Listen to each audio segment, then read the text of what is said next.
members of the jury, and dear friends, good afternoon to all of you. My name is Venugopal and I'm part of this Thomas Joseph, and we are students of architecture from NIT Conclave. And before we start off, I would like to share a small incident which I personally saw during my one-day journey to reach here from Calicut. It was somewhere near Vijayawada, I guess, wherein the seat opposite to us, it had a family, a modern family, wherein two kids of around the age of 6 to 8, I guess, two boys. They were very busy playing around. The parents were busy reading the book. And the children, what they were doing was, with a water bottle, like you see in water guns, they were throwing water at each other and playing, having a good time. It stopped in Vijayawada. We bought a cup of coffee, we were sipping and looking outside. And then I saw a small boy, around 6 or 7 years old, ragged clothes. He comes walking to the platform, puts a small bag from his back on the ground. He goes towards a tap of water. He shakes it, opens the tap, and he waits underneath for the water droplet to fall. And then, when you look back into the train, seeing what is happening inside and outside, it strikes you a lot. It affects you emotionally to a great level. And friends, I would like to, start by putting forth the question, you have a lot of complaints even at your home, you don't have this, you don't have that, a lot of things. But then, at some point of time, think of how the underprivileged people are, how they are living. So this is one of the main reasons which, made us to think on the lines of bring a solution to the slums. We'll speak about how important it is.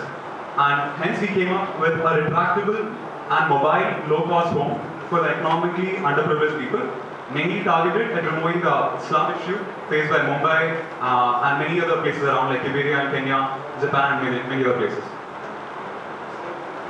We just start off by, these are topics we want to cover. Why these sources, like I mentioned earlier. What is the problem actually? Where can we implement it? The problem, what are the possible options? And how are we doing it? What is our design plan? What is our economic design statement about? And the benefits which not only people have, but also the government. Like I mentioned earlier, the slums is a very big issue all over the nation. Though you hear of Dharavi and other places like in movies, you just hear it and leave it there. But then there's a lot more to go behind that. Dharavi is a place, a very large area situated somewhere in the middle of Mumbai. The economic value of the land is so high that it could, boost the economy if we get to a very great level. But the problem faced over here is the people who cannot be rehabilitated to a different area. You know the problems which was faced by the Chennai government. And Chennai government, I guess in the 1980s, had to, at night they had to demolish the slums near the central railway station over there. So, the United Nations says that so many units are required to avoid the urban crisis in the near future. And the reasons for slums are the insufficient housing area due to the lack of planning, and also other problems like poverty and so on. Again, a reason to say why, like I mentioned earlier, self-realization, the comforts we live in and the comforts that they live in. We as engineers, we as the next future generation has to find a solution to this. So more self-realization is what triggered us. And then the possible uses, not only in slums, but the problems faced at refugee camps like in Sri Lanka, where when a crisis comes, be it a disaster, large number of people have to be relocated from one place to another. So when such a scenario comes, the best possible option we found was this retractable mobile housing, which is low cost as well.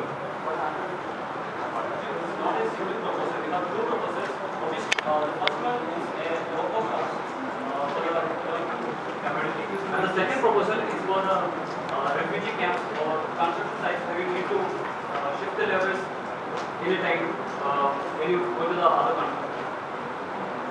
We just highlight the government policies that are there before we move to the design. The government policies, number of them have been implemented because slums is a very major issue. In 1972, the government of India came up with the improvement of urban slums, and you can see around 3,100 crore was put for the national slum development, which just went away.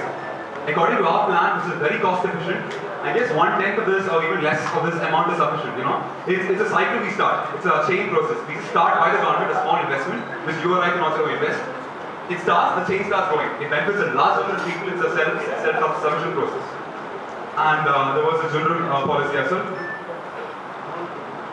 What is the problem? To understand what the problem exactly is, we conducted 2 literature case studies and an actual live case study to get a hang of what the problem is. Kibera, Kenya, as you can see in the map over there, that's the aerial image. The whole area circled by the red line, that is a slum. Okay? And it says it has 2.5 million slum dwellers. and you can see the living condition. All of you would have seen, past the railway station, you see it, you feel pity for them, the next moment you forget about them. All the problems which my other teammates put, problems of water, problems of all the other problems, chlorination and all, comes down to this, I would say. The reason being the fact that if your environment is fine, it contributes a lot to your surroundings. Even as a person, if you feel that you're more organized and more distinct, your output will be better. Similarly, we are proposing a very organized and very substantial plan, due to which it will change the way of living. It will create a new mental framework, even in the slum dwellers, which architecture can see. The next one is the Dharavi. I don't need to read much of this. This is the map I said. This is the main hub of Delhi, to whose center you have Dharavi area. So the economic value of the land is so high. We come to the infrastructure. The live case study we did was one in Trishur, wherein it was the same condition, where it was located near a railway colony, due to which it affected the government a lot. And the government even found a solution to this by having a rehabilitation process. They built apartments and shifted the people to that. But that had its negatives, which we come to. The big inferences, I will start with the Trishur colony, wherein the government shifted a bunch of people from the slum area to an apartment which they built, which is the best option that comes to your mind. What do I do with the slum? Let's just take them, put them somewhere else. But then there is a problem with that. When that was done, what happened to the people was, the people of the slum, for them the source of income is mainly their land area, the place where they live. When they relocated the people from the Wakil colony Trishur to one other place, actually what happened was the slum dwellers were actually cut off from the city. The actual income, whatever it is, if it's a derivative or water, it actually comes from the city. When they moved their place far away from, it's actually 30 kilometers away from the city. When it happens, actually they have nothing else to do. And also, when you're providing something for free, you don't understand the value of it. So that was also a major issue. Then in the Dharavi slum, the importance of land value, we have taken that into consideration. Wherein if our design is implemented in the Dharavi slums, that whole area, 1/3 of the area, vertical housing will be done, very low cost. The remaining 2/3 will be left back to the government. Leave 2/3, leave some more land to the people, give some greenery and places. Again, you have a big chunk of land, which will boost the economy, which will boost the nation in a very different manner. And the case of Kiveria, what we inferred from the Dharavi case study that what was that actually instead of a horizontal development, you should go for a vertical development in which you can look at more area of land which you can utilize for other things. Even if the government gives for some other developments to some builders, actually the land price is too high that the entire project can be done the profit when you get to do some other developments in the area. Actually, most of the slums we see will be in the middle of the city. It will be prime lands, almost everywhere. Our first proposal is that of a low-cost house, about 4 into 4.3 meters, and it provides low-cost housing and immediate rehabilitation for slum dwellers. We move on to the construction phase. We are just showing the first step of the construction. It's an easy construction technique. The structure of the entire construction is steel, and lightweight paneling material will be used for the walls. So it starts with the steel construction on first phase. We use square sections of GFF, is available everywhere, and then the angle sections for the furnitures and all. the flooring is done with boards, and then you have basic abilities for a slum dweller to live in. You have a small sink, it's more organized, more systematic. You have panels and asphalt sheets used for paneling. This is how the image looks like. And the roofing, for the solution for that, what we found is for strength, the asphalt sheet, and we use sticky mesh in between to provide for reinforcement. So the same unit can repeat in vertical and horizontal direction to make a apartment kind of thing. We know the second proposal. Second proposal is more retractable, where it can be retracted to 1/4 its volume. It's a portable proposal we are putting forward. It's actually for the in case if you want to put up a refugee camp immediately if some natural calamities happen, then you can use this thing. Actually, it can be manufactured in one place and transported to another place. The design sizes of the our units are in respect to the cargo sizes, half of the cargo sizes, so that it can the technology for transportation is already available. And the mechanism involved is also we have mentioned in detail in the report because of time lag in this. The report I would like judge to go through it, please. Sufficient, sitting on bed facilities. We have provide for multi-purpose furniture. In the morning you can use the furniture for one purpose, and at night you can use it for another. And bed facilities like that you have in drains and you can use it as a bed. Yeah, just wrapping it up. So, and the thing comes with passive cooling facilities. As in, if there's it's a windy day, then will be cross ventilation in the building. And some ventilation for the normal this thing. So heated temperatures are controlled. Cost estimation, this is again mentioned in the report. I would like you to go through that, please.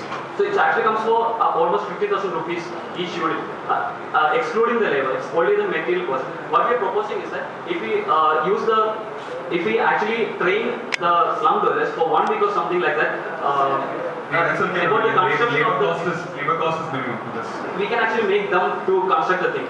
And actually, what we are doing is in 2 ways beneficial. First, the cost can be cut down to a large extent because of the labor cost is cut off. And the second thing is that actually the slum dwellers, they learn a new skill, which will obviously add to their income if they can work afterwards. Like it's mentioned, we give them a new skill, labor cost is cut, he or she builds a home for himself, and then he or she goes and works somewhere else. So it goes on. The only initial cost is by the government to provide this low cost, small amount of money, by which the cycle starts. Then it keeps going. Then it benefits the nation by more land, keeps on going, better hygiene, better water, keeps on. And also we propose a government policy in which a government organization can take up the production of the thing. And actually, the second proposal what we made for the construction sites, big companies, we can sell the stuff to the big companies. A part of the profit can be used for making the low-cost houses for the so it's actually a zero cost project, if you look it that way.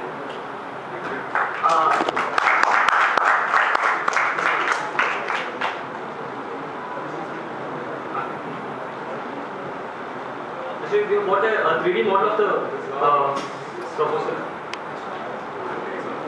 So, like this, in a what do you propose the life of this unit to be? Almost 20 years to 25 years, and the actual lifespan comes only to the paneling materials. The steel is definitely the framework that are lower than. Another question. Why do you think the rehabilitation units given by government for Latur affected and all others have been not used by people at all?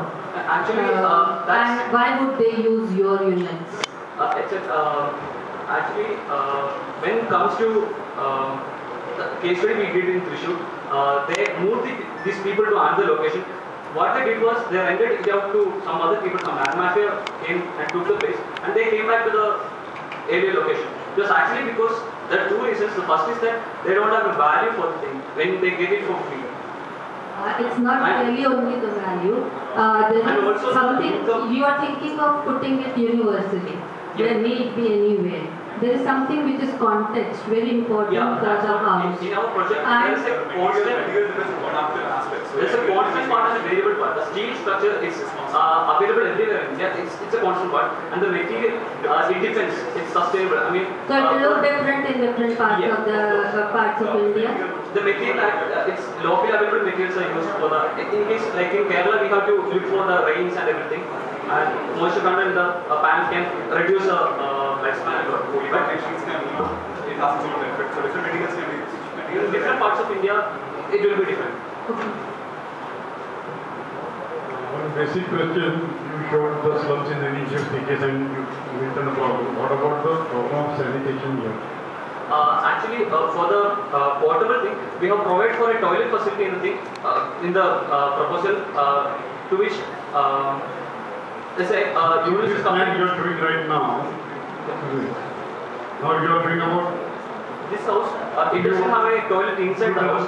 It will be one public one. So, where will the flow go out of this? Again, you are from the last stream of near stream. So will you be leading out of the stream itself? no, definitely not. What is that actually, should be the basic house, in the so in the accommodation part, the toilet facilities, it will be a separate unit, a toilet unit. It will be, what about the sewage that is The normal thing we do, the soft pits, even by this one. An idea that came to our initial stage, wherein you have even a portable sea-based things that are designed today. So we are still researching. This is what I was expecting. We are still researching.